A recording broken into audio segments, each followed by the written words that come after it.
mean everything to me because I know you mean everything to Christ. And Christ means everything to me. I called on the Lord. I said, man, Father, this is real. Will you watch over me? Will you raise them up to be strong? I'm just a man with flesh. This is what you call for in your scriptures. You said they wore studs and fringes, they got it on. You said they don't follow the law, they doing it. You said under Yahanna they ought to love one another, and they doing it.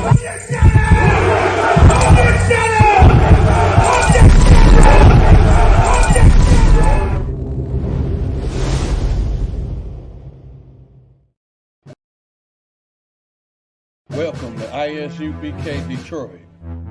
Check us out on all social media platforms. Classes are Monday through Saturday. Monday is the history class from 7 to 9 p.m. Tuesday is scripture breakdown. Wednesday is biblical law class. Friday, Lashawan Kodash, Hebrew language. Saturday, the Sabbath service. Check out our community service program. We have food and clothing drives, helping the people in need, and we also have felony expungement services available. Join us and get involved.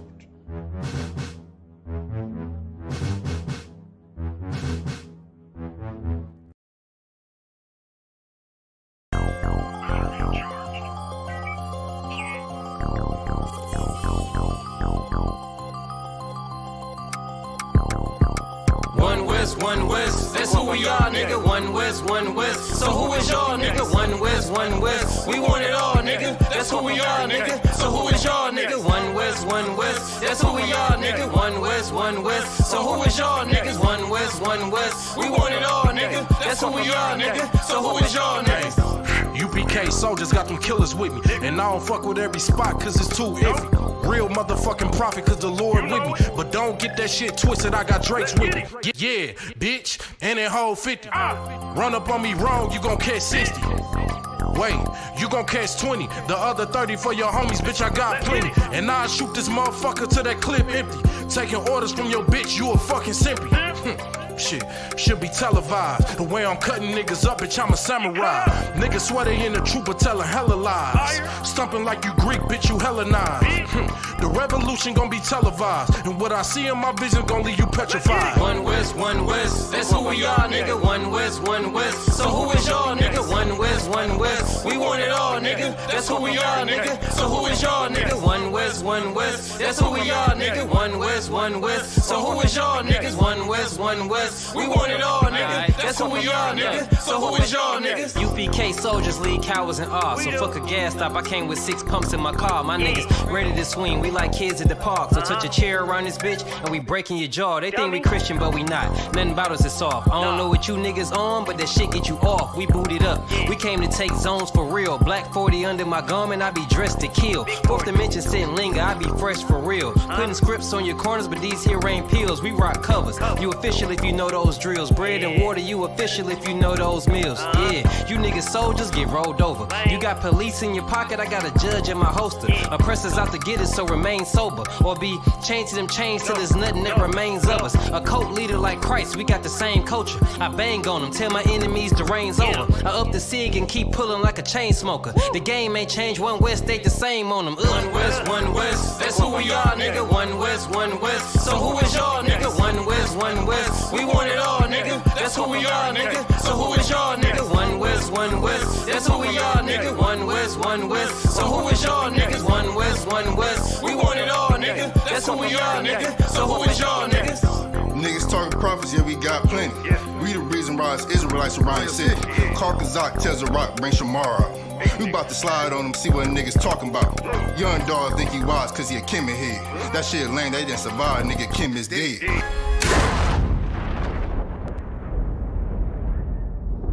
Where I'm from, little nigga, is a dirty game. I pledge allegiance to Yahweh, bitch, I'm UPK. Huh, nigga. let's talk bodies. Set up on your corner, wake up everybody.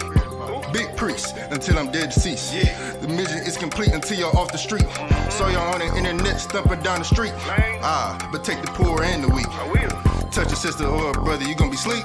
But take the poor and the weak. One West, that's who we are, nigga. One West. So who is y'all, nigga? One West. We want it all, nigga. That's who we are, nigga. So who is y'all, nigga? One West. That's who we are, nigga. One West. So who is y'all, niggas? One West. We want it all, nigga. That's who we are, nigga. So who is y'all, niggas? Fucking with the brothers, then I'm giving out major pain. Clip full of ball heads, I'm shooting out Damon Wayne's. Driven ambition, I ain't never changing lanes. Wise as an old man, but I ain't slanging cane. This ain't a game, this shit way deeper than rap. You speaking the cap, but the shit y'all speaking is cap. I'm 5,000, but I still keep it a stack. I'm in the truth, not cause back then I was seeking the fact. Crying loud for the niggas that's deep in the back. And the Lord with me, ain't no reason for keeping the strap. We peep the attacks, niggas say we ain't speaking the facts. Stealing breakdowns every time we teaching in class. Niggas snitching, y'all out here squeaking with rats. We be on the street corners teaching that Jesus is black. We on 125th Street, Harlem, nigga. You see where we at? One West, that's who we are, nigga. One West. So who is y'all, nigga? One West. We want it all, nigga. That's who we are, nigga. So who is y'all, nigga? One West. That's who we are, nigga. One West. So who is y'all, niggas? One West. We want it all, nigga. That's who we are, nigga.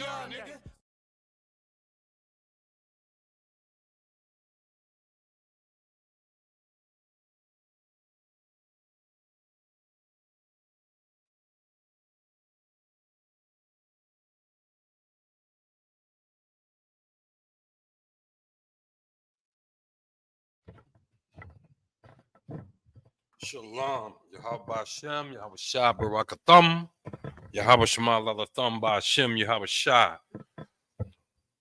We are the Israelite School of Universal Practical Knowledge here in Detroit. Salakia, let me cut this phone down. Here in Detroit, Monday night. This is our history class. I'm priest and officer of 1000 Mashah. And we are, again, the Israelite School of Universal Practical Knowledge. First, I want to check the chat room. How that sound going? Make sure you can hear me. Make sure you can hear me. If you can hear me out there, I'm checking it here too. All right. And we coming to you under Commandant General Yahanna. We started out of 1 West, 125th Street, Harlem, New York, 1969. And today, under Commandant General Yahanna, we're going into all the lands where our people are held in captivity. That's right. We are going everywhere. And I like that commercial officer Kodash put in for Detroit. And what we go to do, we go, first of all, to tell the truth. To tell the truth. Blacks, Hispanics, so-called Native Americans are, in fact, when we say blacks, we're talking about Negroes. You understand? We're talking about FBAs. They call them, I can't remember that F part to it, but Black Americans. You know what I'm saying? Fundamental Black Americans. We're not talking about Kemet. We're not talking about Hamites. We're not talking about them. We're talking about Israelites, Negroes. You understand? Black Americans, those whose ancestors were slaves here in this country, on this continent, in South America. You understand? Those people. The Latinos, Central South America, the natives there, and who? The Native American. You see? These are the 12 tribes of Israel. That's who we're talking to, and that's who we're talking for. Again, this is the Monday night history class, and it's amazing how much we don't know. I'm going to say that again. It's amazing how much we don't know. If I told you there was a people out here who dare, if I could, who dare put on TV how influential they are and have been in this country, would you believe me? They actually created a movie. There's the people in this land actually created a movie. It's a documentary movie. You know what I'm saying? And if you want to look it up, and I suggest you do, take a look at this. When I saw it, and big ups to Officer 5000 Kazak Abad, because he put me up on this. It's called Hollywoodism, and it's on YouTube.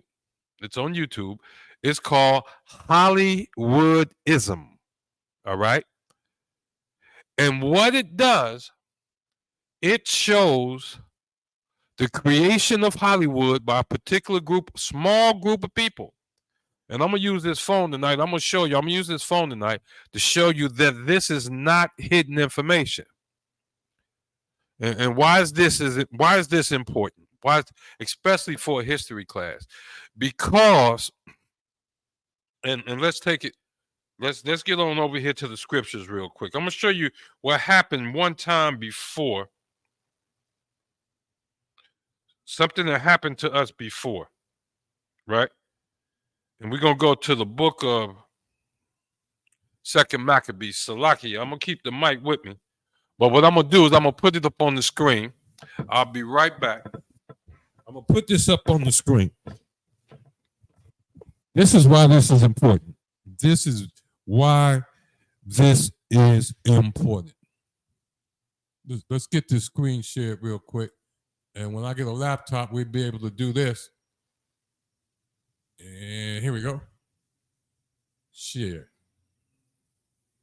Let me see if I can get that on full screen so y'all can read it. There we go. All right, that's a full of a screen.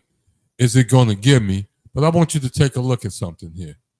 The 2nd Maccabees 6. 2nd Maccabees 6, and I'm gonna run through this. I'm not gonna try to hold you long, but because I want you to see what is out there. And the reason you need to see it, because you need to be offended anytime anybody come and tell you said anything anti-Semitic and they're talking about the small hats. Okay? Now, this is in the Bible. This is 2nd Maccabees chapter 6.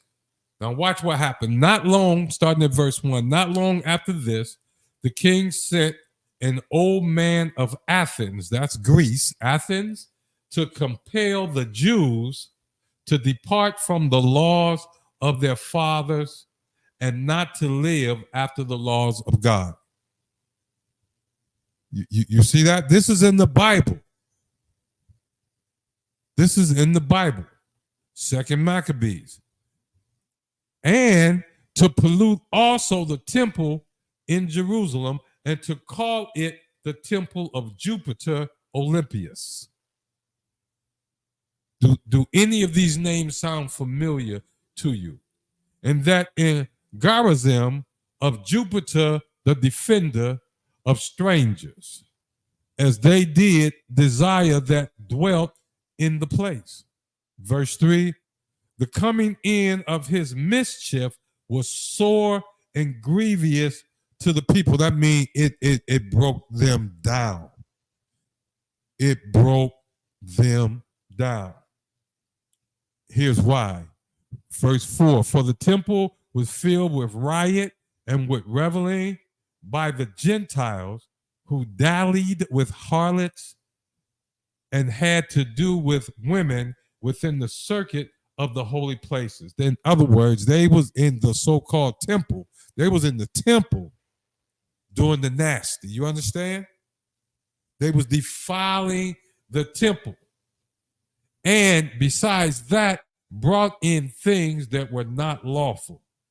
The altar also was filled with profane things, which the law forbiddeth. In verse 6, neither was it lawful for a man to keep Sabbath days or ancient fast, or to profess himself to be a Jew, or to profess himself to be a Jew.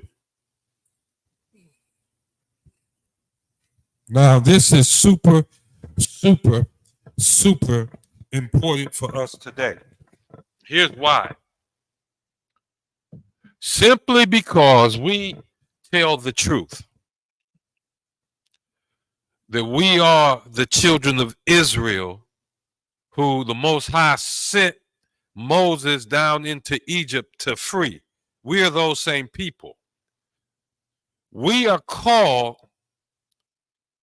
a hate group. Look it up on the internet. Look it up on the internet. If you go down to whether that's Southern Poverty Law Center, look up the Israelite School of Universal Practical Knowledge in there, and they address us as a hate group because we tell the truth that we are Israelites. They don't want us to say that we are the sons and daughters of Abraham, Isaac, and Jacob. We are the true sons and daughters of Abraham, Isaac, and Jacob. They call us anti-Semitic. I'm going to show you. I did something earlier today, and I wish it had stayed. My phone cuts on and off sometime. And I'm going to do it again here, okay? I'm going to go to, I got a AI app right here. I got an AI app. And I'm going to tell it to start a chat. I'm going to do 3 chats with it. As soon as I get these, you know, they put commercials on everything because they're trying to get that dollar. Okay. I don't want him. I want my AI back here. Here we go. But I asked her the question. Here we go. We can get rid of it. I think it keep popping up. But I asked her the question. I asked a simple question. Do the Jewish people control Hollywood? What do you think my AI came back and told me? Do Jewish people, and I'm going to put it in here right now. Do Jews control Hollywood? Remember, the name of the class is the American Perception, Who Shapes It. And with that and how it started, I'm pretty sure you know which way I'm leaning. Now I'm gonna read you. It came back. Now see that green? It came back. Now take a little listen, and I'm gonna read this what it said. This is what the AI say. And why am I using AI? Well, because AI is a computer. AI is a computer that has been programmed with numerous facts, figures. What AI doesn't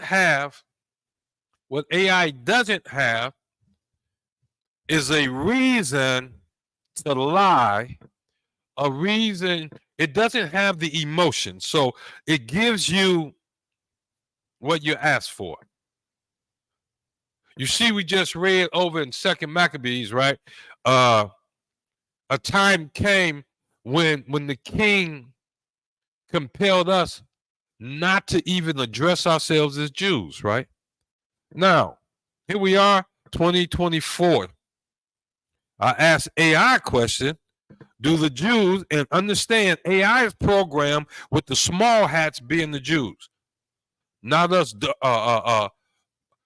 black and brown skin, nappy bearded, nappy hair Negroes, Native Americans, and Latinos. That's not who's programmed in the AI to be the Jews, but those small hat Amalekites. Those small hats.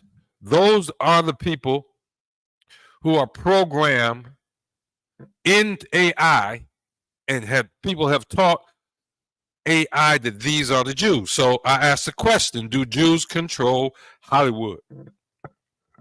AI responded to this, and listen carefully, because this is about to be a history lesson. This is the process of a history lesson. You got to figure out where you are right now. This is where we are right now. The idea that Jews control Hollywood, listen real closely now, is a harmful stereotype that has been perpetuated over the years, okay? This is what's programmed when I ask the question, do the Jews control Hollywood? According to AI, and I'm not saying the small hats program this particular AI. You can put it in your phone. You can ask Google. I don't care where you ask this question, you are going to get this answer. Do the Jews control Hollywood? The idea, here's the answer, the idea, and this is what a robot, a computer is telling me. The idea that Jews control Hollywood is a harmful stereotype that has been perpetuated over the years. While it is true that there are many successful Jewish individuals in the entertainment industry, listen to the wording, it's crafted. We're gonna bring up another scripture in a minute over in Deuteronomy. In Deuteronomy 28, he said that you're going to be sent unto your enemy, right? Unto a people whose language you do not understand. That's why we teach these classes. You think you know English, but oh my goodness, no, you don't know English. I'm going to read this second sentence again.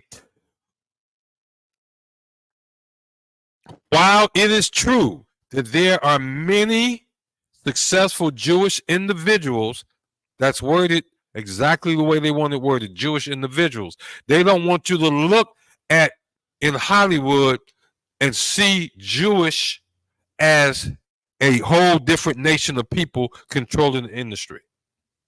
They don't want you to see that. So first of all, if I ask the question they control, they say to even think that is a stereotype that's harmful. It's a harmful stereotype. You understand? It's a harmful stereotype. Just to even think that. Number two, he said, it's true that many successful Jewish individuals in the entertainment industry, I didn't ask about the entertainment industry, I asked specifically about Hollywood. Is Hollywood the entertainment industry in and of itself? No. Why? Because we got a whole music industry that spends their time entertaining us. They put on concerts. You see what I'm saying? We got a whole another genre called Broadway, which is the entertainment industry where they put on plays. Hollywood controls motion picture media, TV and movies. But right here, they immediately start what? Conflating the larger entertainment industry just with Hollywood. You see that? So if you happen, and what they're doing is they're setting you up. If you can't get on Broadway, don't blame them. If you can't get your song out, don't blame them. If you listen to the radio nowadays and every song seems like it's tearing black women down, the only reason it's getting played is because of the people that control the industry.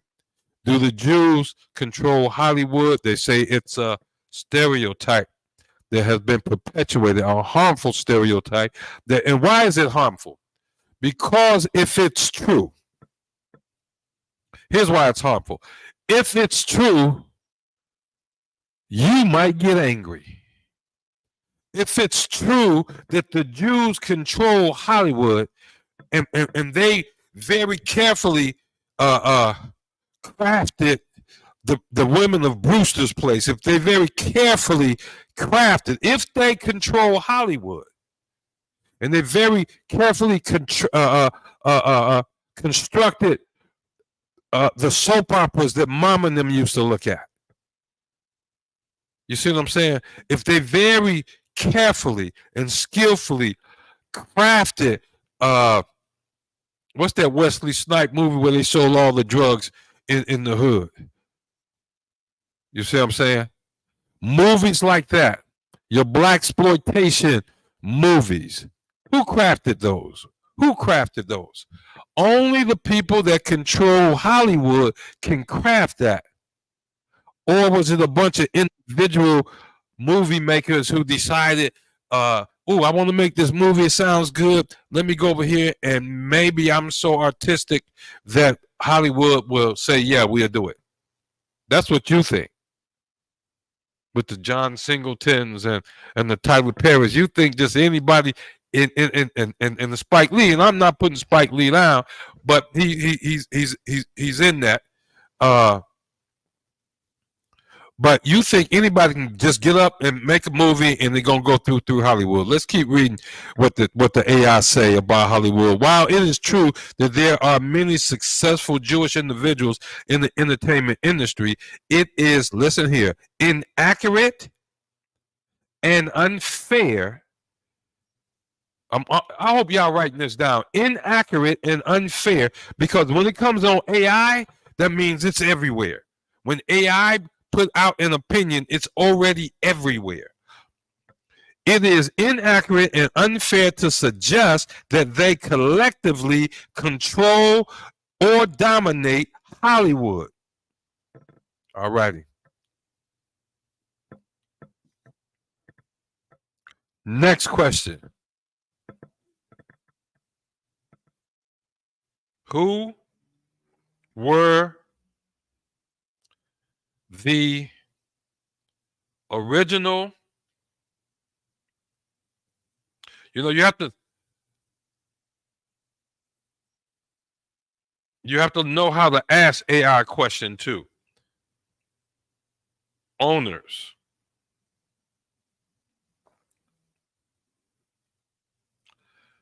of the original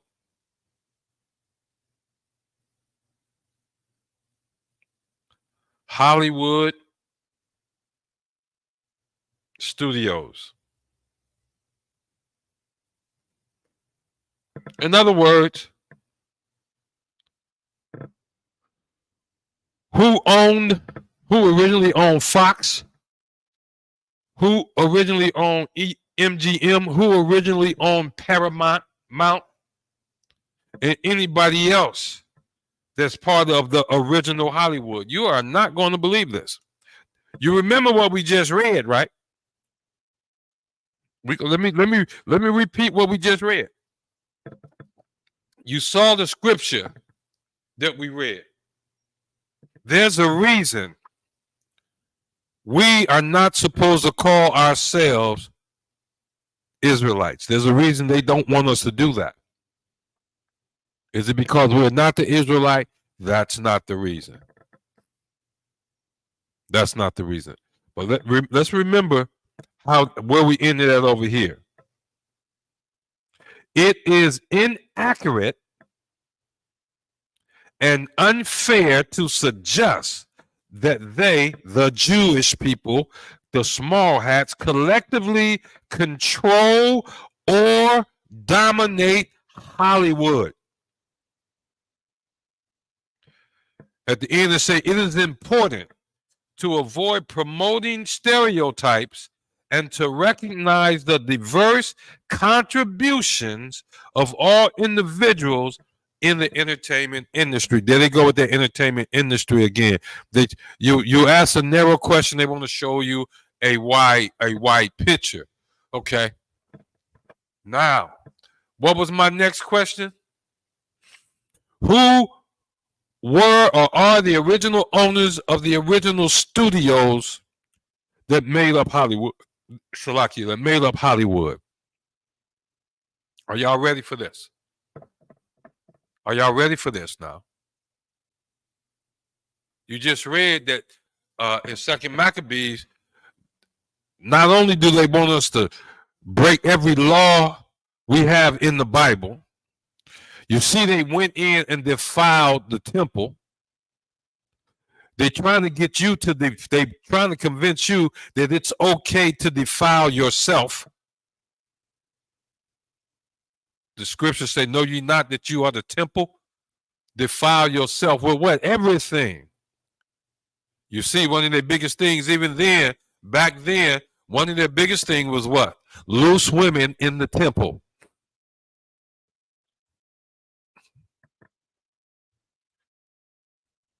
Loose women in the temple. So why do you think they get along?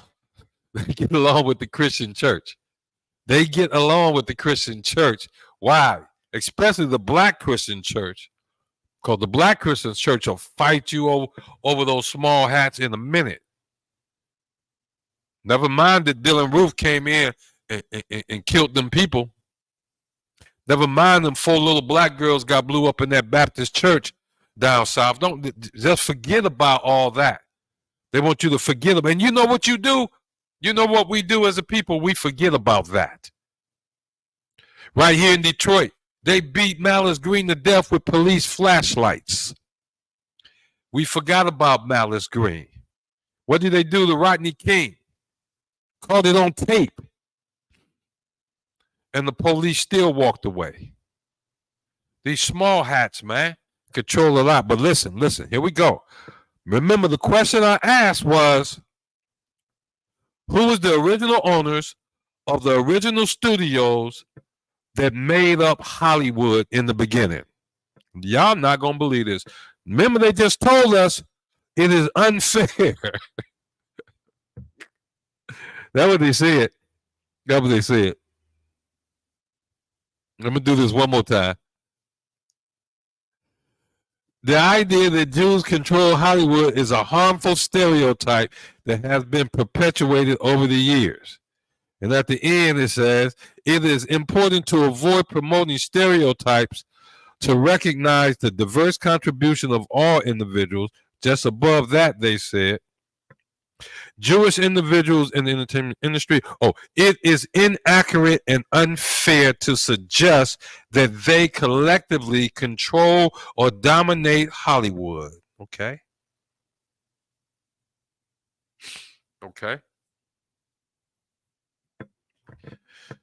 When I asked the question, who's the original owners of the studios that originally founded Hollywood, this is what this same AI came back and told me. This is why I like AI, is because AI has no emotions. It's going to answer your question as long as you don't trigger keywords they got put in there so it can give you an answer like I got the first time. All right? AI doesn't think, it just answers questions. Here it goes. The original Hollywood studios were founded by a variety of individuals and companies. Variety, you think it was a lot, right? Okay. Many of which were not necessarily owned by a single person or group, but by a conglomerate or corporation. Listen here. This is a total different answer than it gave me before. AI learns. Some of the major studios that were part of the Big Five or Big Six. Now, let me explain. Big Five, Big Six in Hollywood, those are the founders. Some of the major studios that were part of the Big Five or Big Six studios in the early days, in the beginning days of Hollywood were Warner Brothers, Paramount Pictures, Universal Pictures, Columbia Pictures, 20th Century Fox. These studios were founded by individuals like Jack Warner. Let me stop right there. Jack Warner had 3 brothers that founded that studio with him. Therefore, they call it Warner Brothers. Adolf Zukor, Carl Laemmle, Harry Cohn, and Daryl F. Zanuck. Harry Cohn and Zanuck, they probably was there, but this is something, watch this. These are some different names from my first time I did this when I was researching this at home. Here's my last question. What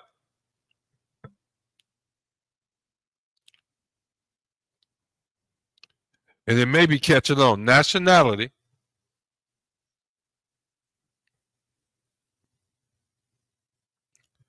were the original owners of the original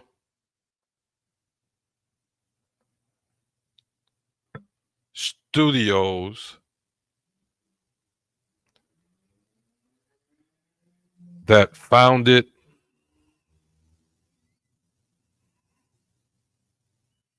Hollywood.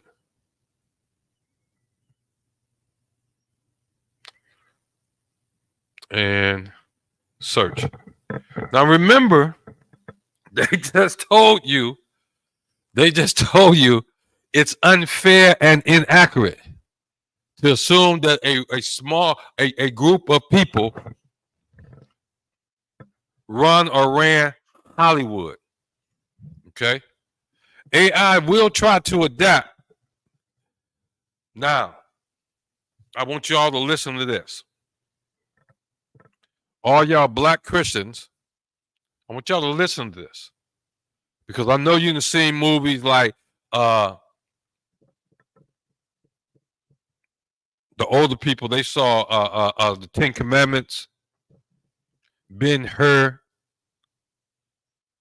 The younger people, y'all have seen The Passion of Christ and many other type. Oh, what is that one about the so-called rapture? Left Behind. Yeah, that Left Behind series is still out there.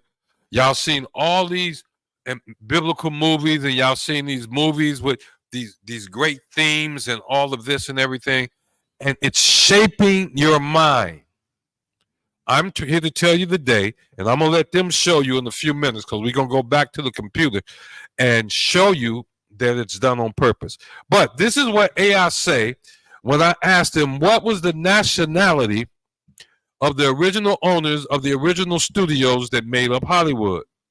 The original owners of the Hollywood studios were of various nationalities. Now watch this. These people are slick. They slick. You ask this exact same question, you won't get the answer because they got things programmed. However, and then I'm going to interpret it because you don't understand the American language. You don't understand English, so I'm going to interpret it for you. The original owners of Hollywood studios were of various nationalities. That's a lie. For example, Adolf Zukor, who founded Paramount Pictures, was Hungarian American. Stop. Do you know of any other famous or infamous Adolf? Adolf. Now understand, Adolf Zukor left, all these people that you're about to see left their host country, their home country, and came to America in the early 1900s. Understand? In the early 1900s. They left Europe. All of these fellas left Europe, some part of Europe. Some left Poland. You see this? You tell me during the early 20th century, who was leaving Europe in search of freedom, in search of a safe place to live? You got it. The European Jew. You got it. The European Jew. Adolf Zukor is an Eastern European Jew. He's a Jew. Again, he founded Paramount Pictures. Do they ever let anything get outside of their families? No, they don't. His kinfolk still own that. So, for example, Adolf, y'all know I was referring to Hitler, right? What was Hitler doing? Hitler was killing Jews. Well, he was tearing Europe apart, period. But he did not like them folks called the Jews. You see that? And even Hitler was honest enough that when he depicted a Jew in public, he depicted one of us. You can check it online. Jewish music, Hitler's depiction of Jewish music. Look online, and you will see us.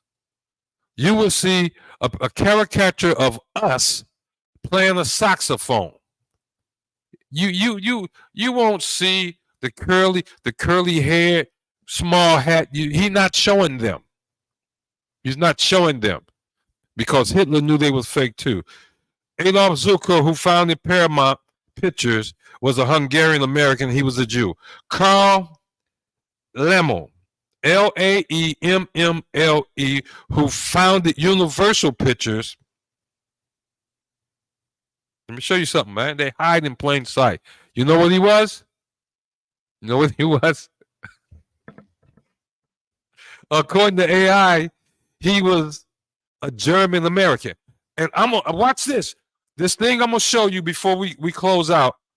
And I'm gonna be very careful not to violate the copyright laws. But they're gonna tell you out of their own mouths who they are. They're going to tell you out of their own mouths who they are. But this is what's being put out there today. Carl Laemmle, who founded Universal Pictures, was a German American. He was a Jew. He was Jewish. The Warner Brothers, who founded Warner Brothers, now watch this, were Jewish immigrants from Poland. Jewish immigrants from Poland. I guess if he German American, no, he wasn't born. His father did come here. His father was a German Jew who came here. The other fellow, Laemmle, who was the founders of Columbia Pictures. Cohn, who was the founder of Columbia Pictures, was Jewish American. You see that? Daniel F. Zanuck, who co-founded 20th Century Fox, was also Jewish American. It is worth noting that Hollywood has been shaped by the contribution of individuals from diverse backgrounds. Hold up. You got the Jewish Hungarian that made it over here, a Jewish Polish fella that made it over here, and you got a Jewish German fella. That all of these are founders of Hollywood that made it over here. Then you got then you got them Warner Brothers. It was 4 of them. Let me see where did they come from? Poland. Those are Poland. 4 Jewish Polish people. There was 4 Poles. You got folks from Germany. You got folks from Hungary. All Jewish people, though. All Jewish people. These are all Jews that came from these lands. All Jews that came from these lands. Then you got, they teamed up. They got an American teamed up with what? Other Jewish Americans, such as Zanuck, co-founder, 20th Century Fox. Cohn, Cohn, C-O-H-N, Harry Cohn, another Jewish American. They teamed up with other Jews. And America wants to represent this as, let me say it again, it's worth noting that Hollywood has been shaped by the contribution of individuals from diverse backgrounds and nationalities, each playing a significant role in the development of the film. Now watch this. If all of them are Jewish, I don't care what part of Europe they were in, coming from Europe and oppression from other Europeans, being welcomed into America by other Jewish people and helped out by other Jewish folk and guided along by other Jewish folks and plotting in the back room with other Jewish folks who fled Europe, if I could, and came to America to escape European oppression from other Europeans. How the hell, if they all suffered the same thing or their families suffered the same thing before they got here, went through the same thing before they got here, how the hell is that diverse? How the hell is that diverse? It's not. I went through that exercise to show you and to get you ready for what you're about to see. So up until now, you have not understood the American language, just like the scriptures say it in Deuteronomy. You're going to be sitting among a fierce people whose language you don't understand. And they're not going to be a respecter of the elder or the younger people, none of that. And I'm paraphrasing. But they're not going to be a respecter. What I want you to do is sit back. And I'm going to play snippets here and there of this. It's called Hollywoodism. I want y'all to listen closely. This was made in 1998. It's a documentary. And you know, what we come on here to do is to teach. We come to teach, not to entertain you. We come to teach. So, what you just learned,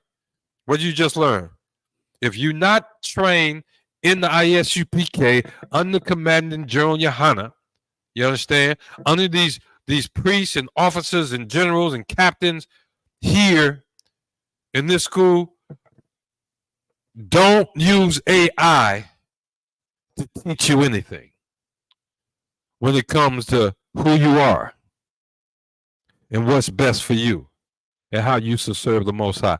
Don't use AI for anything, period, like that. Why? Because it's programmed by not you,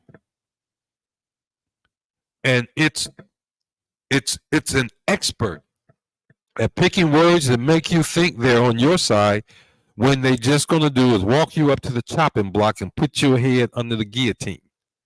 That's what they've been doing since we've been in this country. That's what they've been doing. I had a sister I met on the bus the other day, and we talked for a while, and I seen her a few days later on the bus when I go out of town. I seen her again.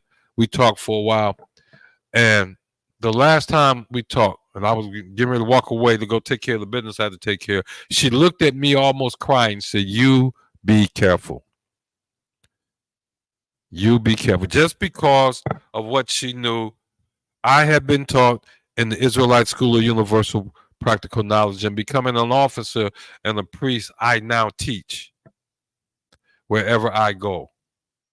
I now teach. And she said, "You be careful." And she was referring to what the small hats might do. We don't worry about that. We do what the Most High tell us to do. So, conspiracy theory, let's see.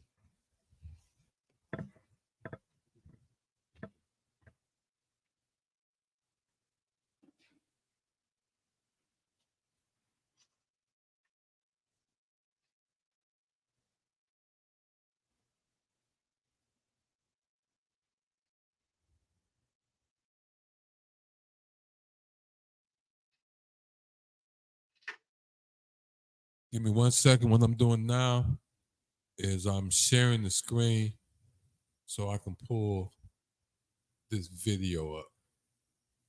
Here we go. And you should be able to see it. I just want to come back to make sure you got the full picture. Oh, yeah. Okay, that's full. There you go. And where we at? Right here. The first thing I want to show you, okay, if you look, this is a Google page. This is actual, it's right up above this. I'm going to move it in a minute. But it's a Google search within this YouTube page. And I want you to look up top and say Hollywoodism, Jews, movies, and the American dream. All right? That's what it says. Now, below this, all of us talking about the same thing, right? I want you to look here. See what they say? National Center for Jewish Films. This is where this is found. National Center for Jewish Films. So this is not something that we made up in the UPK. You see what I'm saying? This is not something we made up. Look at here. Hollywoodism, Jews, movies, and American dream. Who got it out there? Jewish Film Institute. The Jewish Film Institute. These are their institutions putting this out here. National Center for Jewish Film. Of course, Wikipedia, but you know how that goes. Associated Producers, LTD. You see that? Now, watch this.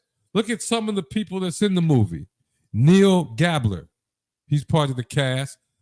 Carl Lamel. We talked about him. He popped up here. You see that? Immigrant. Jay Haberman. R.H. Thompson. Balaban. Arthur Tracy. You see that? This is what they put out there. Now, what I did find, so you can see, instead of playing the whole movie, I'm going to play snippets. This is that marker, 1 minute marker of 1 minute 55 seconds. This is the introduction. Take a look. These images conceal memories. All right. Let me jump over here. I need to make sure y'all can hear that real quick because it's not that loud. It's not that loud. I got some clown. So if you can hear that, okay.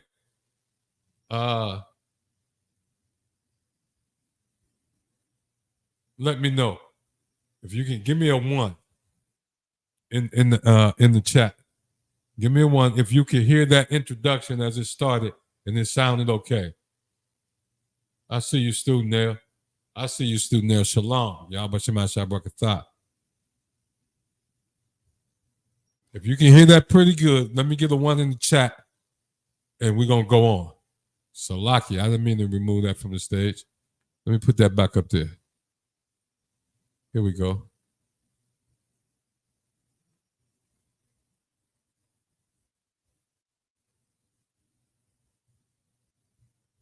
Okay. Somebody said they can't hear. It's not running yet. When I start running it, I need you to put me a 1. When you see it moving, put me a 1, or if you can hear it in the chat room, put me a 2 if you cannot hear it once you see the picture moving. Here we go.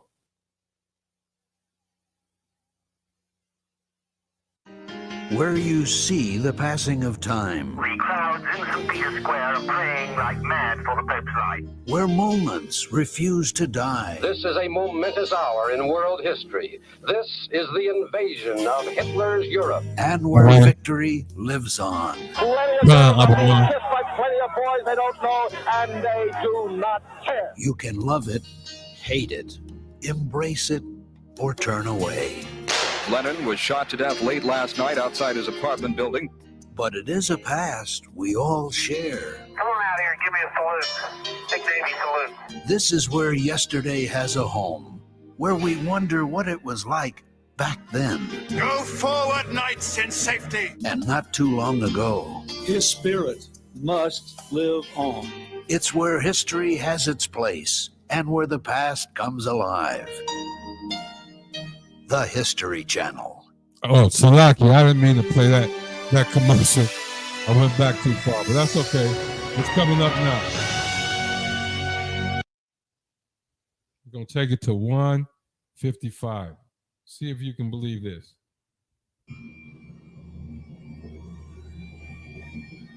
These images conceal memories.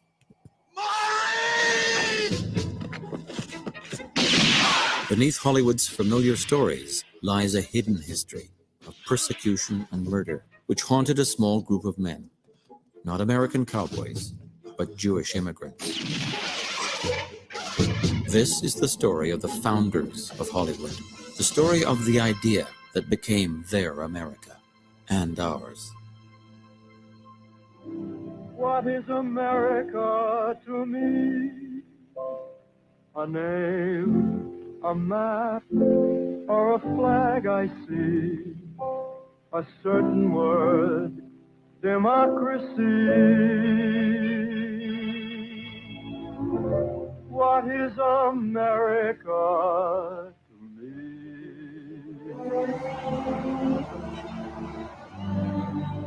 A house. Let me back that up just a little bit. It's a certain part I want to make sure you catch. I know y'all can hear it, so I'm not going to ask about that anymore. We got a bunch of trolls in the chat, but I know my people, so I appreciate y'all being there. Listen to the narration now.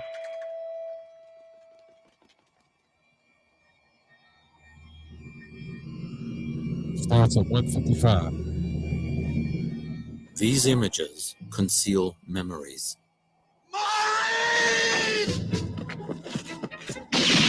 Beneath Hollywood's familiar stories lies a hidden history of persecution and murder, which haunted a small group of men, not American cowboys, but Jewish immigrants. This is the story of the founders of Hollywood, the story of the idea that became their America and ours. What is Y'all get that? Let's converse about that a little bit. Meet me back.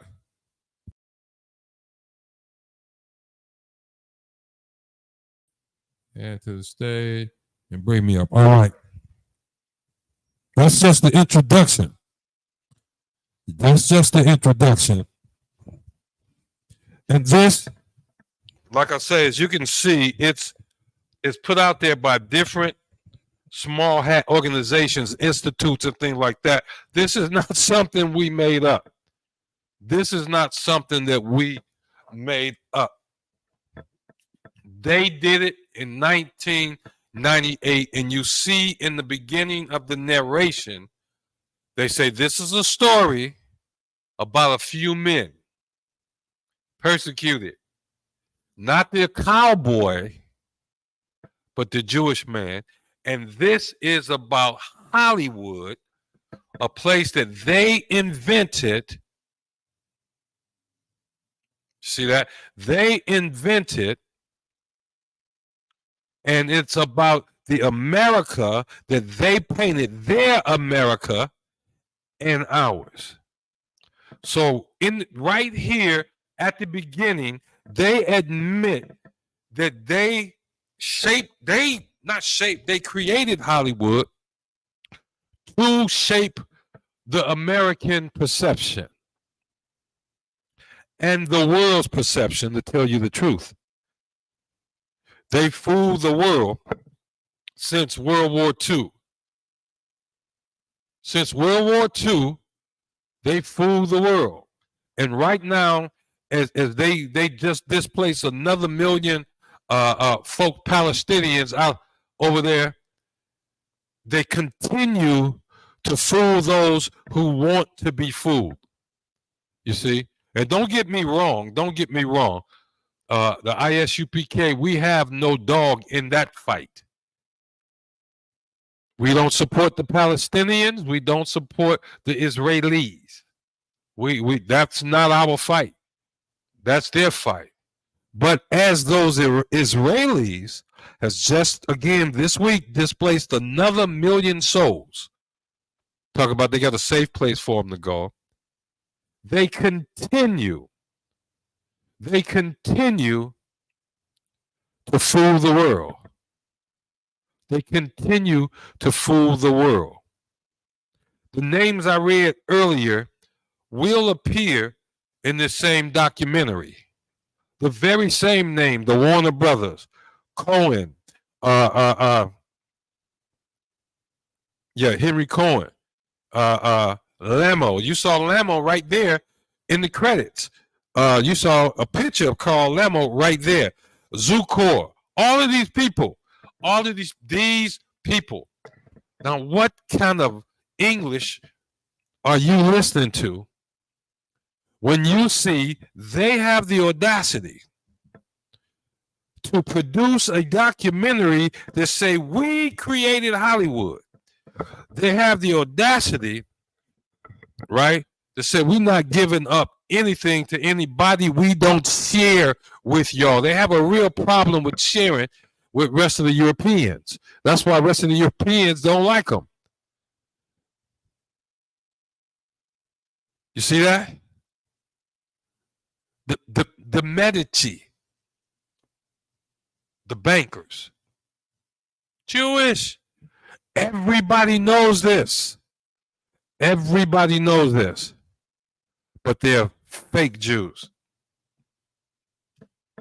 Revelations 2:9. It talks to one of the. Let me grab my Bible.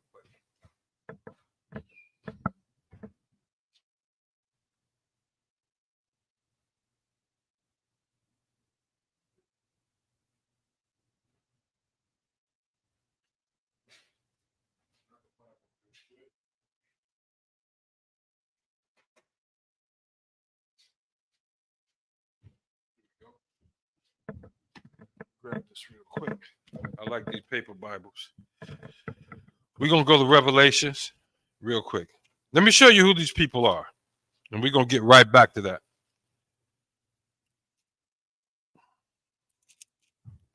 This is why they don't like us using the Bible, because we're not going to, and they will say that this is their script, but they don't claim the New Testament.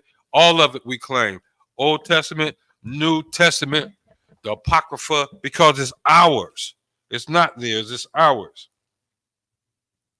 I'm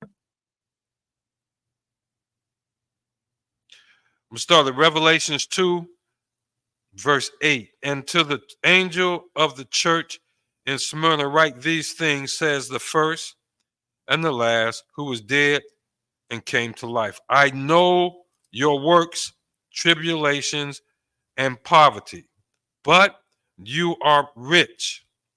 And I know, and this is written in red, y'all, so you know that's Yahushua, or Jesus the Christ, as y'all say in America, is talking. This is what he's saying. I know your works, tribulation, and poverty, but you are rich. And I know the blasphemy, listen, of those who say they are Jews and are not, but are a synagogue of Satan. That's the small hats. You understand? That's the small hats, according to the Bible. That's the small hats. They are a synagogue of Satan. Now let's get back. Get this microphone here. Let's get back. I'm gonna get you some more of that. Go to the next snippet, because I need you to understand that everything that has been done to you, black man, black woman, so-called Native American man and woman, so-called Latina man and woman, everything that has been done to you,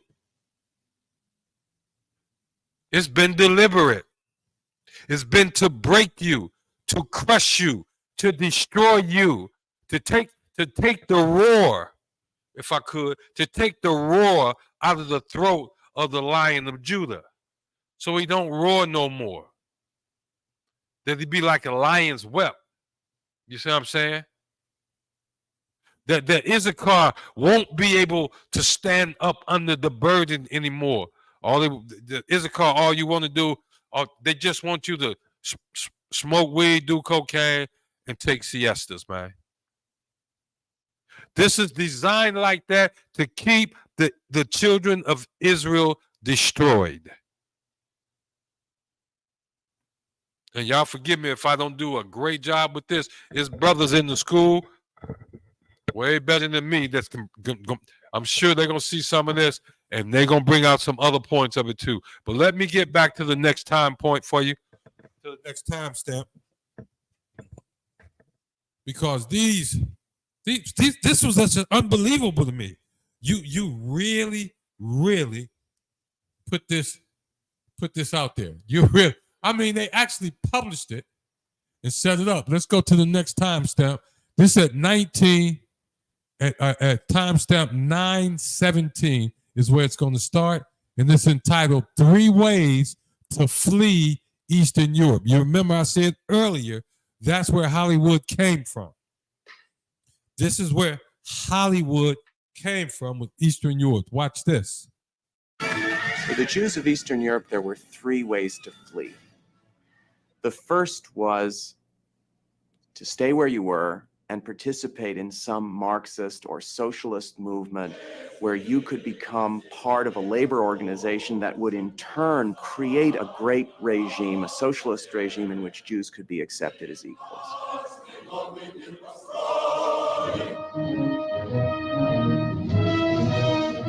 A very small minority began to dream about Palestine.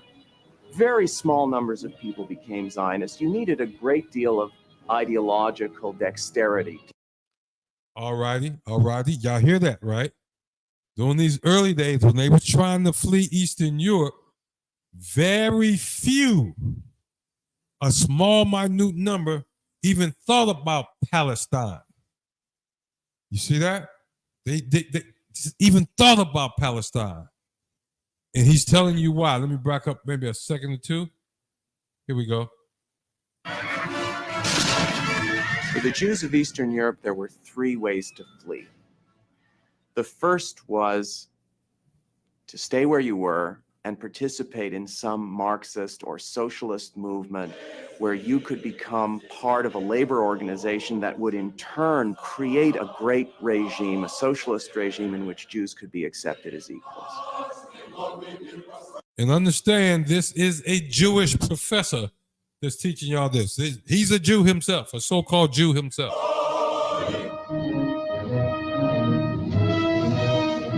A very small minority began to dream about Palestine. Very small numbers of people became Zionists. You needed a great deal of ideological dexterity to talk yourself into getting on a boat and going to Palestine at the turn of the century. The vast majority of Jews, 2 million out of 2.5 million, who left Eastern Europe to find their dream, went to America. The smart money was on America. It was the simple place where you could imagine the dream of Jews having both opportunity for tolerance and also economic security. My goodness. Y'all know we're going to talk about that. We're going to talk about that real quick.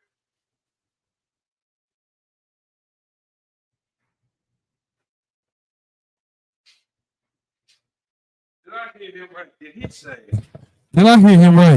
Did he say, out of the 2.5 million Jewish people that fled Eastern Europe,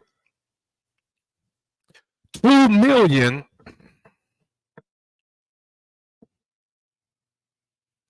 came to America. 2 million came to America. If 2 million people, that's a nation of itself. That's a nation of itself. Do you know right now, what is it, about 40 million so-called African Americans in America? 2 million in the earth at the turn of the century. We're talking 1900s. We're talking prior to World War I.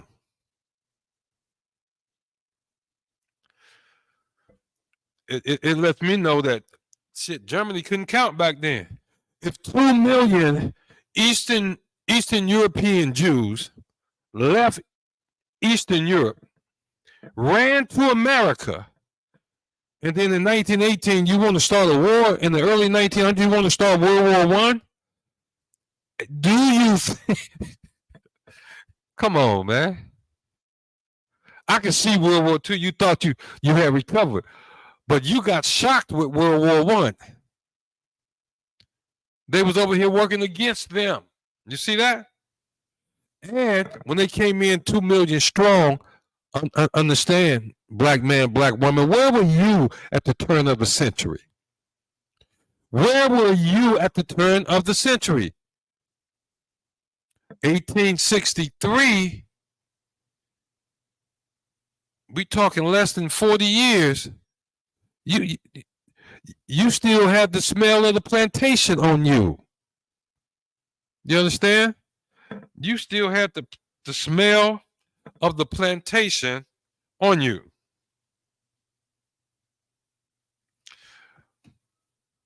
You still a slave almost. You living in Jim Crowism. These are Eastern European Jews coming to America to meet with other Jews that's here. You see that? Given every opportunity, just like they do today. Remember when the Croatians came? Just like they do today. Every opportunity to get their life together and given every piece of help. And you are given to them as the population to which they can sell their wares to. Sell your wares, sell them to them. You are given to them as servants. You have been given to them. You can just mess up them any way you want to. You see what I'm saying? The difference is I just believe, I can't prove it yet. They know we are the real Jews. So it makes sense. It makes sense that they keep you blinded. I gotta go get that scripture. And I'm gonna put these scriptures up on the screen. Hold on.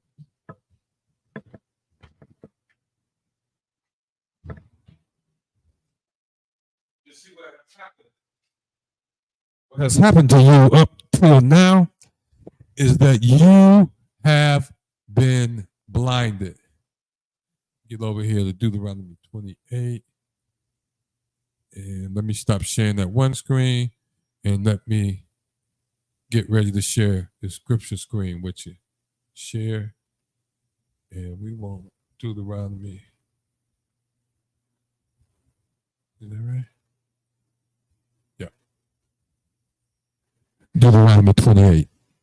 Now, I pray y'all can see that. Let me go make sure. Get me off the screen. Put this in full screen mode so you can see that real well.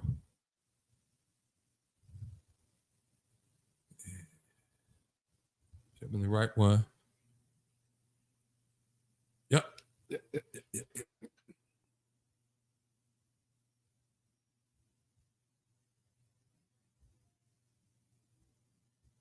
Back up just a little bit. Here we go. This is what has happened to you. This is what we have been doing for so many years.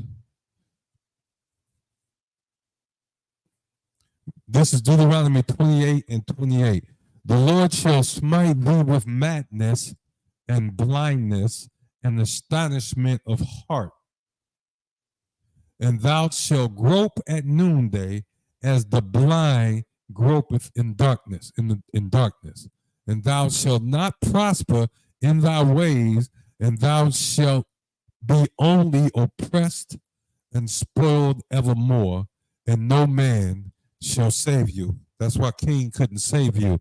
That's why Malcolm couldn't save you. That's why Harriet Tubman couldn't save you, because no man can save you. What you do get is you get the Coen boys and you get the Warner brothers. You get them. You get them making a whole industry that will affect you. It's been over 100 years now. You know that, right? It's been over 100 years. Hollywood has been doing this thing. It's been over 100 years that you did you catch them three ways to flee Eastern Europe. They say one, you could join the Socialist Party over in Eastern Europe. That's what they said. And what's over here?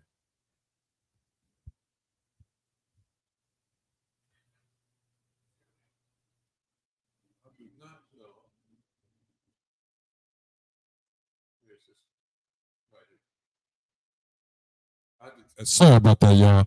I got this doggone knucklehead that keep changing his whatever, and he got 4 or 5 of them, and coming into the class trying to disturb it, but we are going to just ignore him, and we're going right back to what we was looking at. Okay. 3 ways that leave to flee Eastern Europe. You can become part of the Socialist Party or within the Socialist Party, an acceptable Jew. They didn't like that. Then you could, if you wanted to, head your way to Palestine. They said not too many people had that type of dream, right? Had that type of dream. Not too many people understood that. But out of the 2.5 million people that left Eastern Europe, that fled Eastern Europe in the early 1900s, 2 million. 2 million came to America. You're tired, you're poor. That's who came to America. That's who came to the Statue of Liberty. Came to whatever that, Ellis Island. That's who was coming through the doors of Ellis Island, landing on the shores of Ellis Island. It was them 2 million Jews. You see that? It was 2 million. And they was able to hide in plain sight. Let's get to the next one. This is part 3. This says Edison's monopoly. Let's see what he got to say. See if it's pertinent to him. Edison decided that the Jews had overstepped their bounds. Oh, man. Let me back that up. Edison's monopoly. Edison had decided that the Jews overstepped their bounds. Your identity was integrally tied to the maintenance of popular culture. Uncle Sam comes out and takes a bow. No Jews, no blacks. In effect, immigration has happened, but until the immigrants and the blacks learn what it's like to be old stock, they're not really in it yet. You see how they hooked us together way back then. No immigrants, meaning no Jews, and no blacks. We didn't know how to be old stock Caucasian Americans. So this is how the Jew, if I could, hitched his wagon to our horse. You understand? Because even back then, he equated how he was treated with how a slave was treated, though he was free. And how did he get it across? With movies. Listen. The highest artistic achievement of pre-Jewish American cinema was the box office hit Birth of a Nation. This is the pre-Jewish. Watch how he says this. Remember, this whole documentary was made by Jews for Jews. So anything Jewish that they think is positive, they're going to push it. Listen to how he explains this. The money pops out of his pocket back into the Jew's pocket. They're petty merchants. They jabber, and they corrupt cops. And this is how the European thought of the Jew. I'm going to show you that one more time. This is how the European thought of the Jew. Look at this little movie. You got to get past this. The films presented negative images of hook-nosed Jews, blacks. Hook-nosed Jews. Blacks. It championed an idea of America where the white upper classes ruled and immigrants knew their place. That's right. Take one movie, just one movie. Biographs, The Fights of Nations. The Jews meet on the street and a policeman comes up to run off one of them who's peddling neckties. One of the other Jews pulls out money and hands it to the policeman as a bribe to let his friend sell the neckties. There is a thread connected to the money, so as the cop walks away smugly, the money pops out of his pocket back into the Jew's pocket. Y'all get it? This is how he saw himself here. This is the preliminary. This is what happened before he created Hollywood. These are the movies that was being played in the theaters before the Jewish man created Hollywood.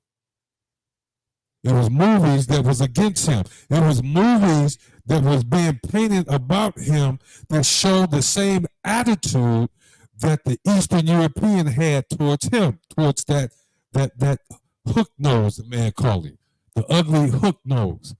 That's the attitude that they had. Now watch what happens. They're petty merchants, they jabber, and they corrupt cops. It's all so perfect. The blacks, they're in a saloon, and a fight ensues in which a huge razor is pulled. So the blacks dance, they fight over women, and they fight with razors. Then... Y'all got that? The Jews are dirty businessmen, petty businessmen. Blacks are violent. Two Scotsmen fight nobly with courage and dignity. Two white Scotsmen now. Then it cuts to the end, and the ethnic groups that are thought to be noble come out into a kind of tableau. John Bull comes out and shakes hands with everybody. Johnny Reb from the Confederacy comes out and takes a bow. The Scotsman comes out and takes a bow. And finally, Uncle Sam comes out and takes a bow. No Jews, no blacks. In effect, you see how the Jews connect themselves to us? Because understand, the Jew got sympathy off of how he depicted himself, but this is before he started. You see, but he's seen a connection. Immigration has happened, but until the immigrants and the blacks learn what it's... Notice, blacks, you're not an immigrant. This man is saying it right here. Until the immigrants and the blacks learn. So you're something different than the immigrant. Okay? Remember, you got here slave. like to be old stock. They're not really in it yet. Until you learn how to be white, old stock white, then you are not part of the American dream. That's what he just said. The highest artistic achievement of pre-Jewish American cinema was the box office hit Birth of a Nation by D.W. Griffith. The explicitly racist story glorified the Ku Klux Klan and played on white America's fear of racial intermixing.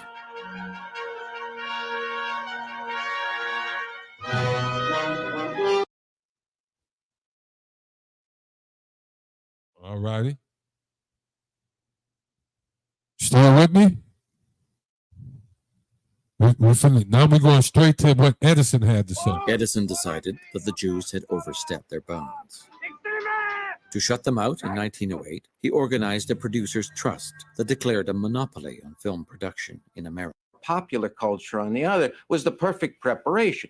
Adolf Zucker turning to a Sarah Bernhardt for a popular film, I think, is a case in point.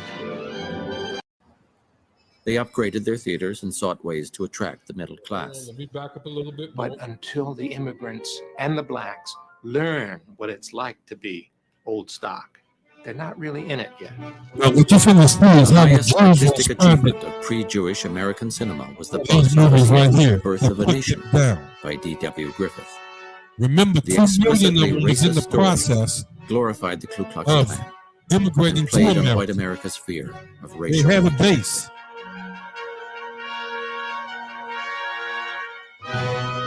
Remember, they could sell their little penny These films reflected wares popular to black American people. values of their era.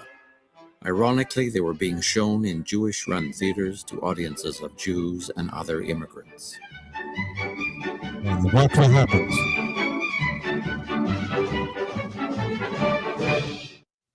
Independently of each other, the Warner Brothers, Zukor, Goldwyn, Lasky, and Laemmle began exhibiting the short films produced by the Edison men. They upgraded their theaters and sought ways to attract the middle class. Here, they drew on their Jewish experience. The Jewish tradition has placed an enormous value on high culture, on learning and the finest expressions of music and art. At the same time, the experience of being on the margins meant that your identity was integrally tied to the maintenance of popular culture, collective norms at the lowest common denominator. You see what he's saying? What he's saying is that the Jews, they owned the theaters. They ran the theaters on the East Coast, right? That these Edison films were showing in, The Birth of a Nation was showing in. They looked and said, wait a minute, we can break into this. They're not showing what we want. They're not showing about our thing. So since we got the theaters, let's get into making the movies. And we can control everything. And that combination of a commitment to high culture on the one hand, we call it high culture, and an appreciation of low culture or popular culture on the other was the perfect preparation. Adolf. And you know, in college, we call that it's a process in marketing. Can I sell this product? If I sell it for low, is it elastic? If I sell something for $1,000, I can maybe sell 10 of them and make $10,000 this month. But if I take the same $1,000 thing and sell it for $100, you see what I'm saying? $100, I can sell 200 of them this month. It don't cost me no more to make one. Each one I make for the same price. But because I'm selling so many more, right? Economies of scale. That's what the Jewish man saw. He said, wait a minute, you got these hoity-toities coming in here. We got all these people down in here, down low class that want to come. So let's make movies for them. Zucker turning to a Sarah Bernhardt for a popular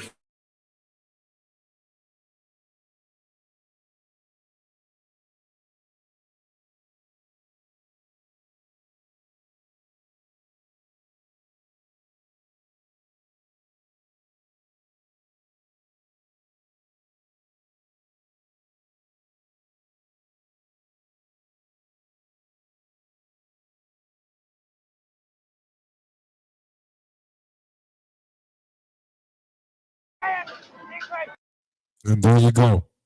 Let me get out of this one. Edison couldn't stop it. He couldn't stop it. And how much time we got left? Okay. All right. Let me get y'all back on camera. Get back on camera. Here we go.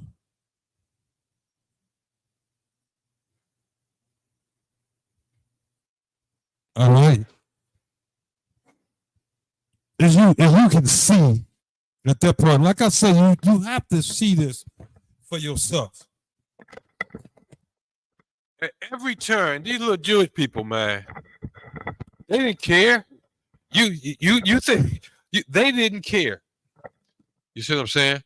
They ran away from Eastern Europe, came to America. But here's what they had on their side.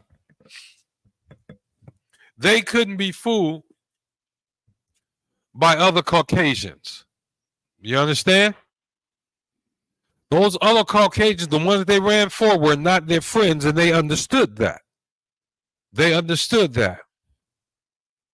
And even as they first got into the movie business, they was thinking about making money off of the middle class, the lower class. They liked the high ideas because, understand, they look up, they want the good things, but they understand that the masses is where you can get paid for that.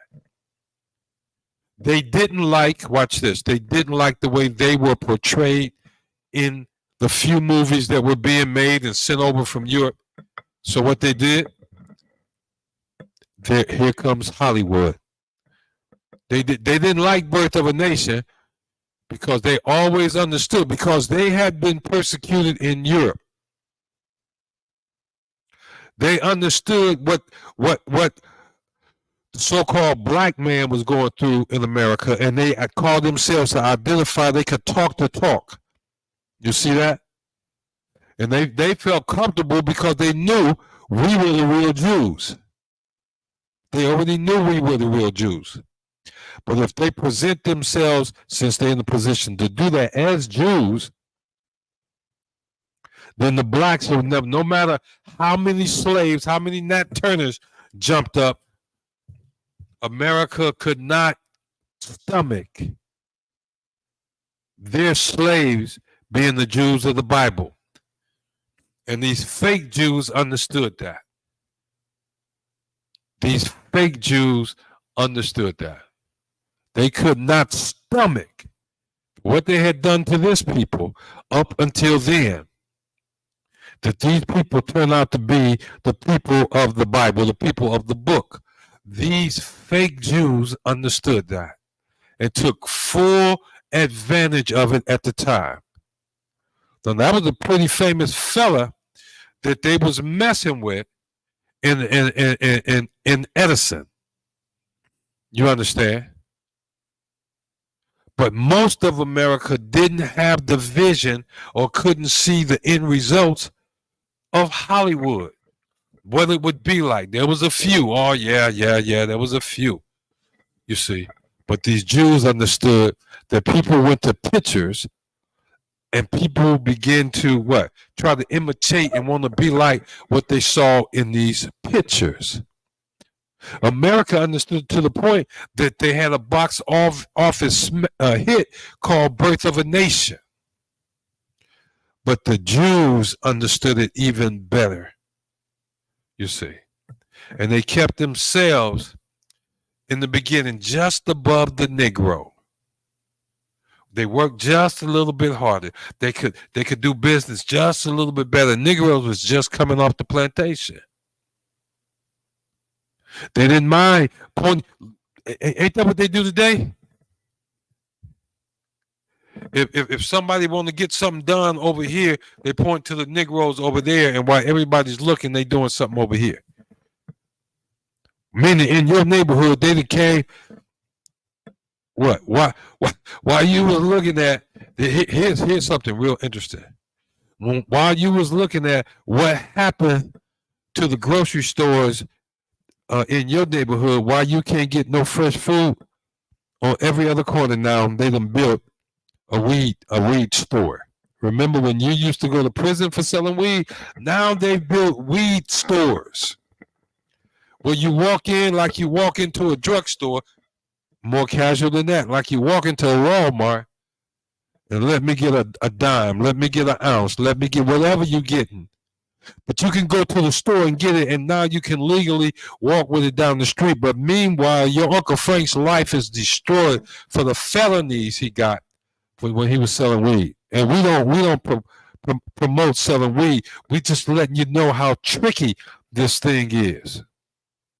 Got one more scripture too. Got one more scripture over in Deuteronomy we want y'all to look at. Let me pull it. Let me pull it. Of course, it's Deuteronomy 28. Of course, it's Deuteronomy 28.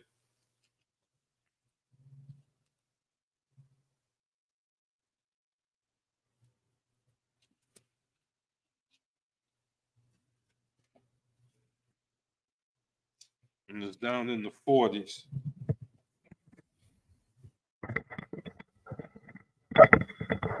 But if we don't get back to it, I do want to show one more excerpt from there. But if we don't get back to it, I suggest it's called Hollywoodism.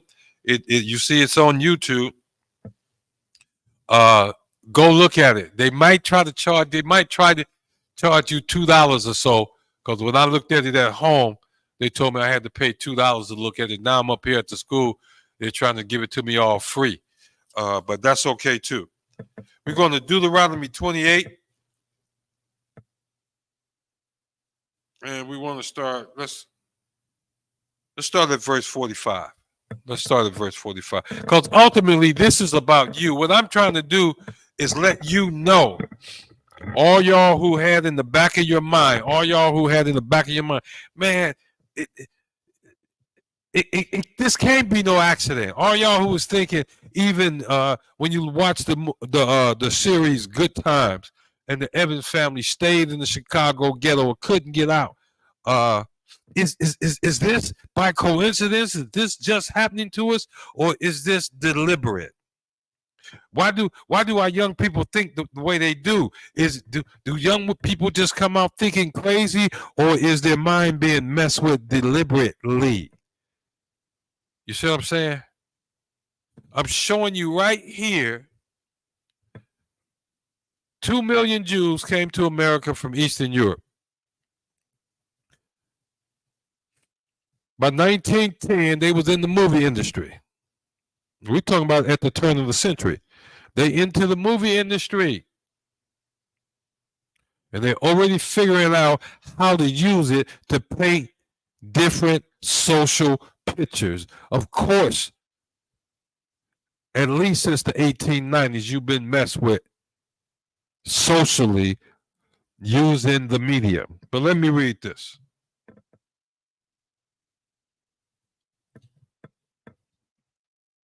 Deuteronomy 28, verse 45.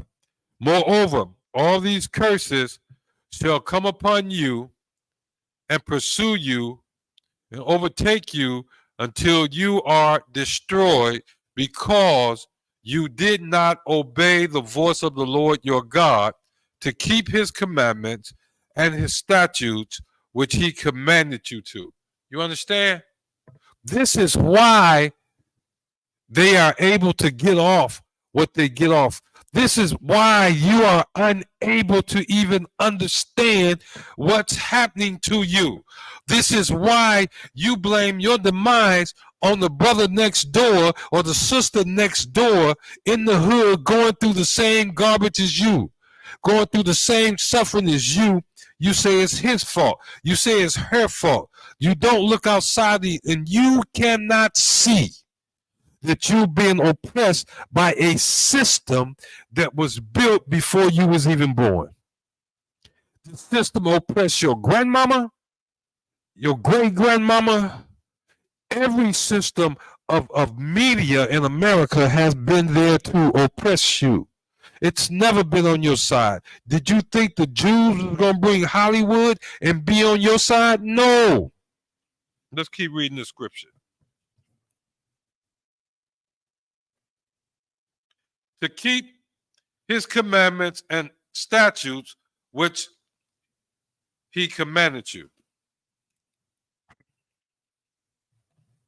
Verse 46, and they shall be upon you for a sign and a wonder, and on your descendants forever. Do you understand? If you look at some of these very old black and white movies, you'll see folks what we call stepping fetching. Yes, sir, boss. How you doing, Mr. Bennett, sir? La la la la la. And if you look at the movies today, the vernacular is a little different, but it's the same damn thing. It's the same thing.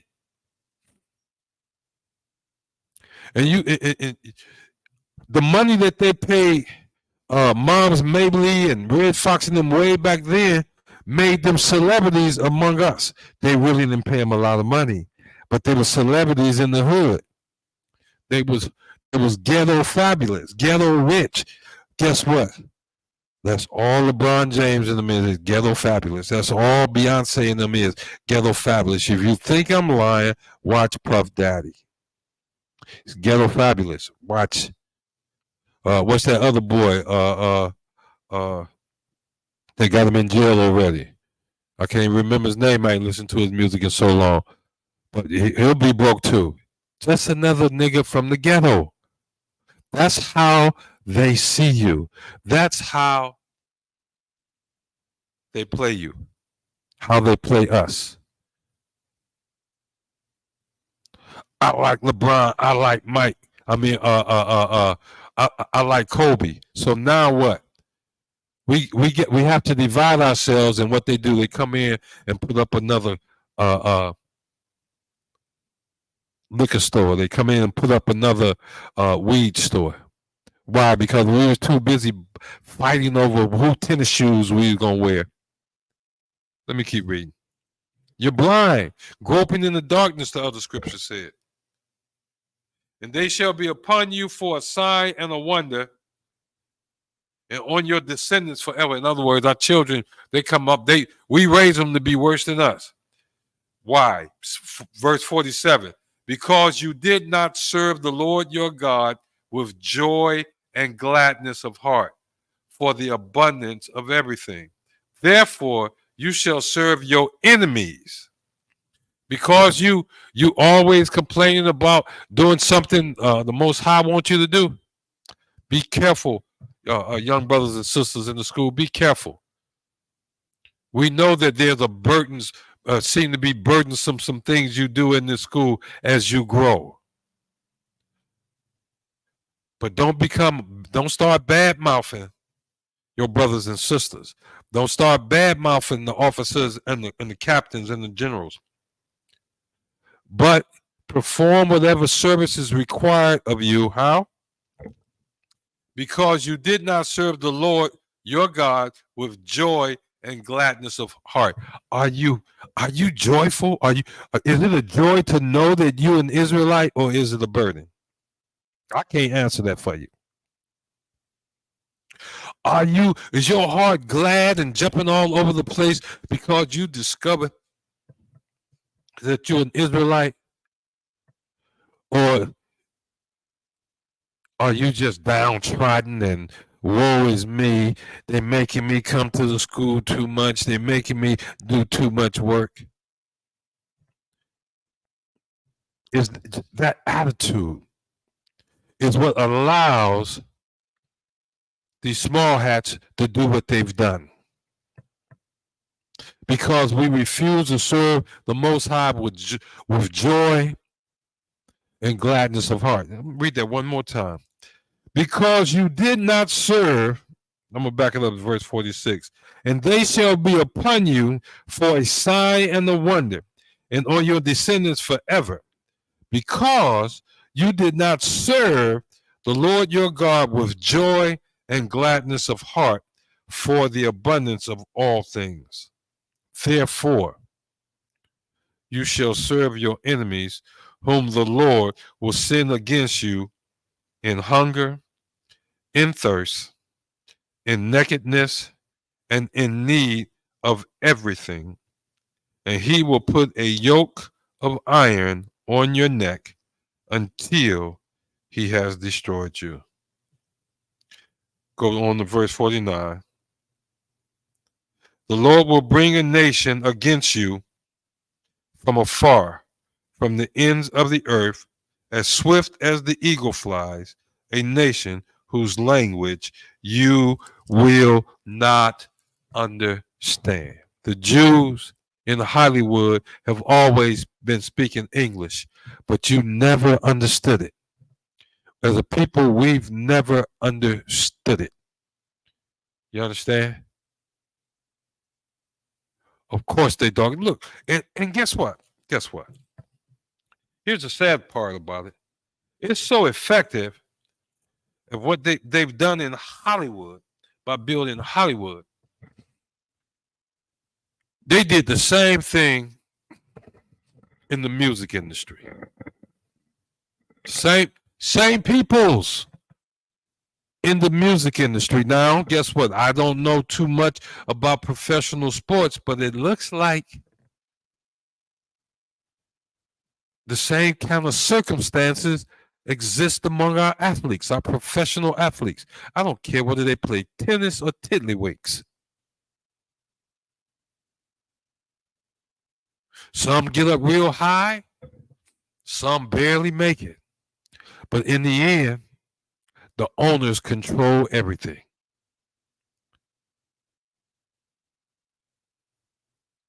If you want to keep the money, I guess you marry into their people. That's what the Williams sister did. Didn't that Williams sister marry one of them?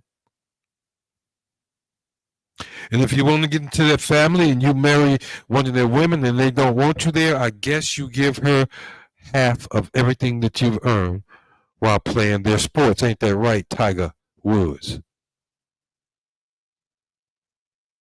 Ain't that right, Tiger Woods? Your enemy, they came from afar, swift as an eagle, and they spoke a language you did not understand. The language they spoke was oppression and submission of the true Israelites until we turn back to the Most High and obey his laws, statutes, and commandments.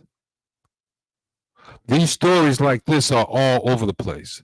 They are all over. All you got to do is open up a book, do a Google search, some type of search, and you will find that there have been groups of people. I said that was the last. I'm gonna get you one more scripture. One more scripture. Get over here. This is why it's happening. You shouldn't be shocked that on the one hand, the small hats put out a documentary. They want everybody to see that says we created Hollywood and we thereby control the American perception. We dictated what the American perception would be at the beginning. When I first started showing that one, it would say, America, my America. That was the small hats doing that. They was looking at, well, we got to change the way America look at us so-called hook nose. They was called hook nose Jews. That's what they were called. And they was trying to change that perception. But what better way to change the perception if also as part of your toolkit, you got somebody else to throw some shade on? What about the true Israelite? What about the real Israelite? Huh? Let's throw shade on them. We'll accept being the Jews. We'll keep faking out like we the real Jews, because the fake caused the real Jews so much hell that they won't even be able to find themselves for the next 100 years. That's what Hollywood did, man. That's what Hollywood did. And why they keep telling you, you saw what the AI told me, right? The AI told me, don't call it a conspiracy. Don't call it a conspiracy. Now, what I want you to do is don't listen to the AI. Close your ears to the AI. I want you to listen to God. All right? I want you to listen to the Most High. I want you to listen to the words that he put in his law, statutes, and commandments in this book. In this book called the Bible. And after that, I hope it's not too early. I can't see the clock up there, because I surely don't want to cut it short on y'all. But I really don't want to go over. I know you brothers and sisters are busy out there getting ready for the Midwest Fire Weekend, August 1st through August 4th. Be there or be square. August 1st, the brothers from Chicago going to be here with the Round Table of Truth. You know that's right, right? I think Thursday night, you're going to have scripture breakdown with none other than 12 Shield General Muhammad. And then you get to hear a lecture by the man himself, Commanding General Yahanna, on Friday night. Oh, we got other things going on too. And don't forget Sunday.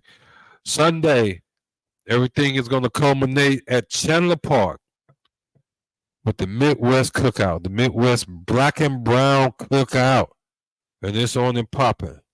It's on and popping. Meet us at Chandler Park. But check out those other things going on. We're going to be at the museums. We're going to be showing the brothers around coming in from out of town. We got a few museums here in Detroit. We're going to be showing up classes going on. It's going to be a glorious time. That's August 1st through August 4th. All right, here's the scripture. And if you come to Sabbath service, you should know this by heart. Because this was written by a brother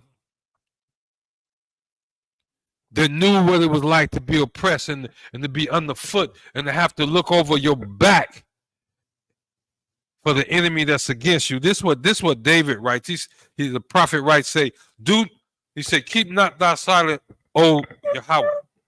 Hold not thy peace, and be not still. And this is not the King James Version. But I'm doing it from memory from the King James Version, just looking at it. He said, for behold, thy enemies make a tumult, and those that hate thee have lifted up their head. They have taken, here we go, crafty counsel against thy people, and consulted together against thy hidden ones. They have said, this is what I'm telling you, this is what the small hats did. This is what they're doing. Come and let us cut them off from being a nation, that the name of Yasharallah may be no more in remembrance. They've taken crafty counsel. The world have taken crafty counsel against us, against you, so-called black man, so-called Native American man, so-called Latino man, and women. And you still fight each other. We still fight each other. We still argue. Black atheists argue with black Christians. We all just dumb as a box of rocks, man. It's not about color. The AI say it's not about color. Are you stupid?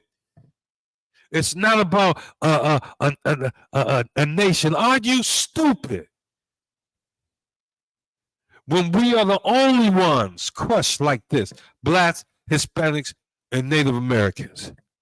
Show me anybody else, even Africans, that suffer like this. You know, suffering Africans, you know what they are? Poor Africans out there running from lions and shit. You know what they are? They're free. They can express their own opinion. They don't get canceled unless it's by a cheetah or a crocodile or something like that. But they don't get canceled socially. You understand?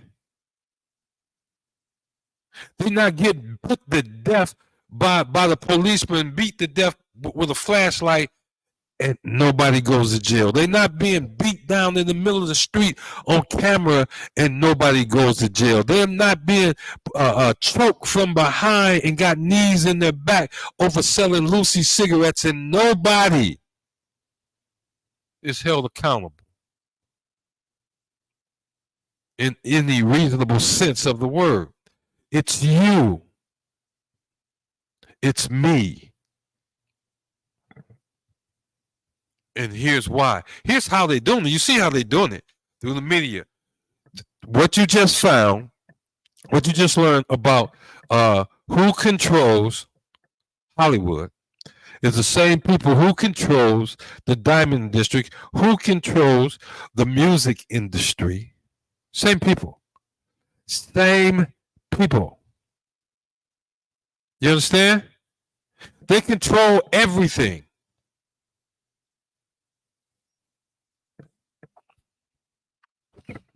Why do you think politicians lose their careers if they're labeled anti-Semitic? Many a politician is going to lose his career. And don't be dumb enough to be a black politician. That's an oxymoron there. Smart enough to be a black politician. You got to be the dumbest man on the planet, the dumbest woman on the planet. The Bible tells you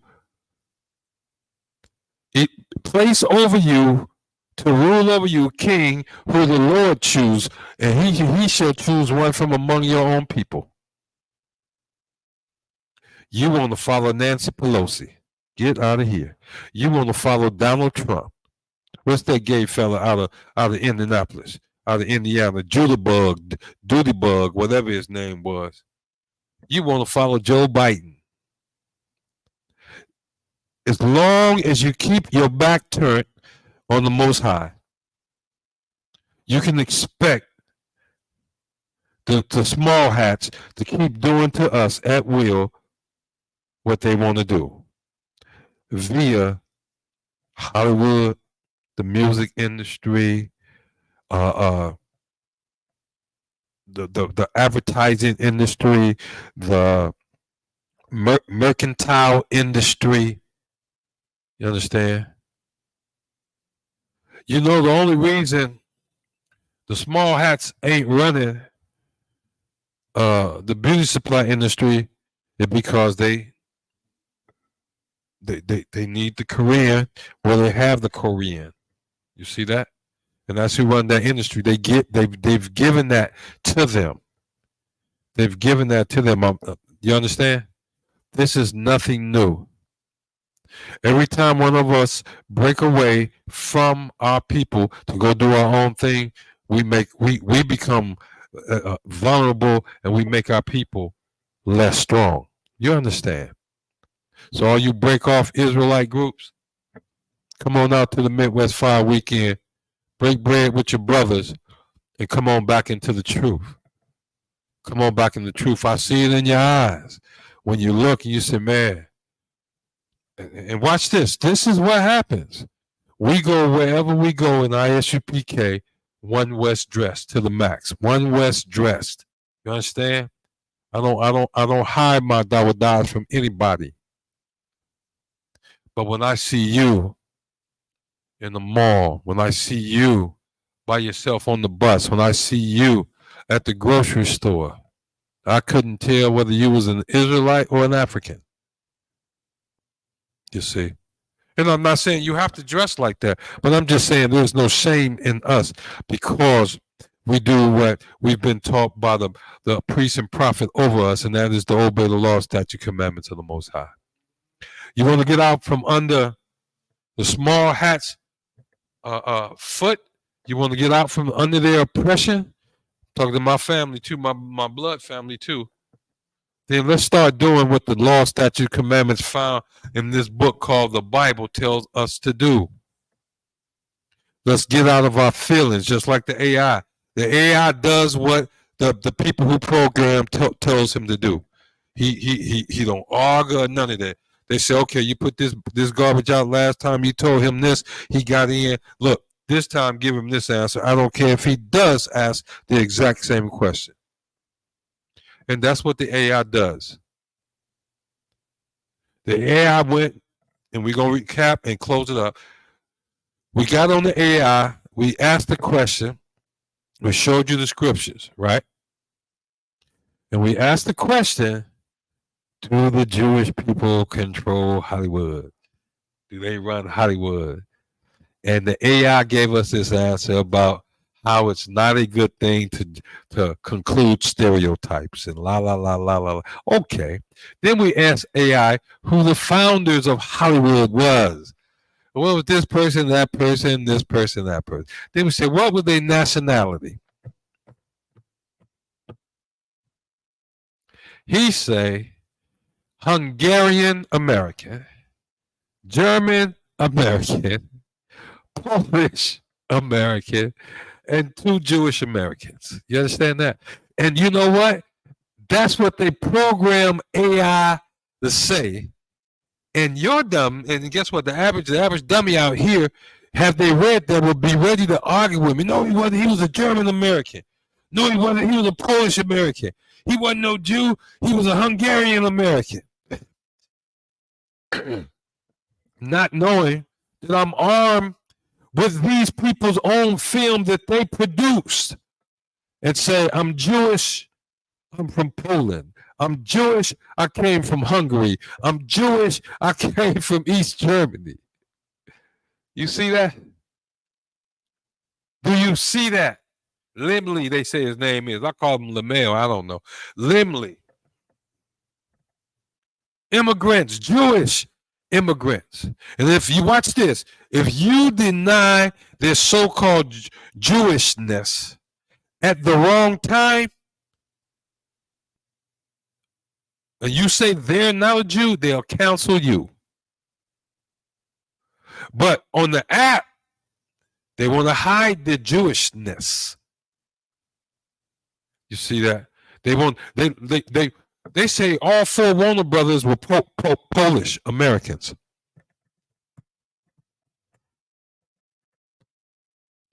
Who was running from Poland?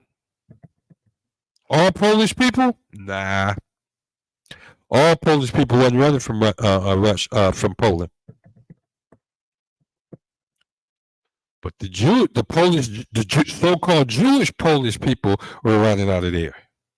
You see what I'm saying? The Warner brothers ran out and ran. They ran here. Four brothers.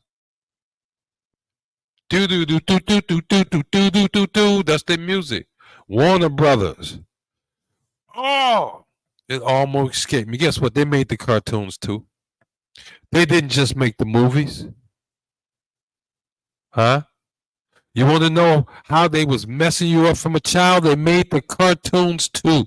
They came up, and I ain't saying the Warner Brothers. I don't know who made them, but they came up with the Little Rascals. They came up with Betty Boop. They say a black person came up with that, but they used it. They knew how to use it. You see what I'm saying? They came up with the jigaboos in the cartoons and the bad man always being in black. They came up with all of that. And they admit in their documentary that they made movies for the purpose, watch this, of shaping America's perception about them. They wanted to change the perception that these Europeans who call themselves Americans, you see, they weren't stupid. They knew they had just left a set of Europeans called French, German, English, Russian, Hungarian, Polish. But in their mind, these were Europeans, period. They come over to America, and what do they find? Europeans. So they weren't stupid. They weren't that stupid. They had to insulate themselves from the Europeans, get the Europeans on their side, so they presented to the Europeans in their movies a bigger target. You and me. Black, so-called black man, so-called Native American man, so-called Mexican man. You see that? And you know what's so sad? So sad. These bastards are so good at what they do. Mexico just elected its first, I don't know if she married, but Jewish thinking president. Shine bomb, a female and a Jew. Get out of here. Get out of here. And you know them native Mexicans, those are brothers and sisters. You see that?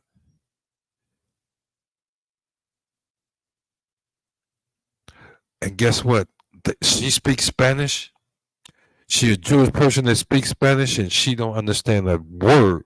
Well, not her, but our native brothers, our brothers down in Mexico, don't understand a word of what she's saying. Won't understand a word of what she's saying. You see that? Why? Because like us, they grew up around like during the daytime, like a blind man grew up around in the dark. Come back to the laws, statutes, and commandments of the Most High. Come back if you tired, if you just absolutely tired of this, right?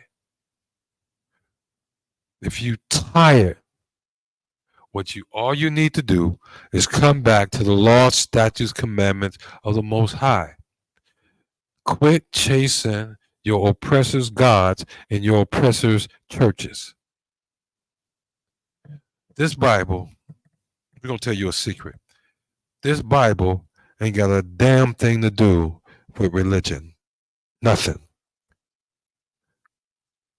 It has nothing to do with religion. Period. If you're You consider yourself religious. And watch this. Don't try to trick me and talk about, well, I'm spiritual, but no, you're religious. You're religious. You just learned a new word. You're going to church every Sunday. You're putting all your money into the plate. You're going to every dinner they have, eating all the pork that they cook.